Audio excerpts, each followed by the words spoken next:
This is Oscar Vazquez. Oscar was brought to Phoenix, Arizona by his parents when he was a small child.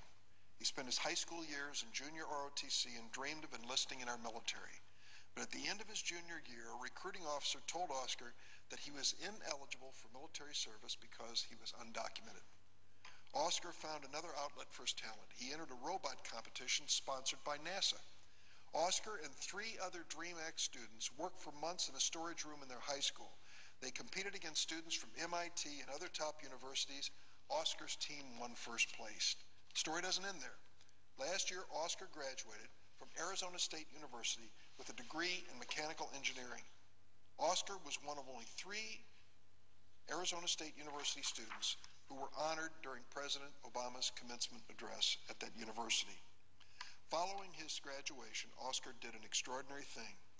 He voluntarily returned to Mexico, a country he hadn't lived in since he was a child. He has now applied to re-enter the United States. Oscar said, and I quote, "I decided to take a gamble and try to do the right thing." But there's a problem. Unless Oscar is granted a waiver, he will not be able to enter the United States for at least 10 years, if not longer. Excuse me. In the meantime, he's going to be separated from his wife, Carla, who's here in the United States, and their 2-year-old daughter, Samantha, who are both American citizens.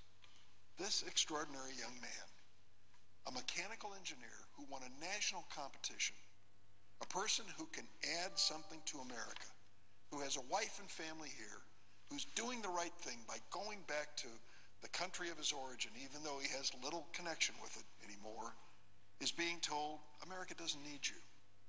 Wait for 10 years, separated from your family. It's not fair. There are so many other stories of young people who would be eligible for the DREAM Act. Every week, every single week, I receive calls, emails, and letters from these dreamers. Let me tell you about 2 others.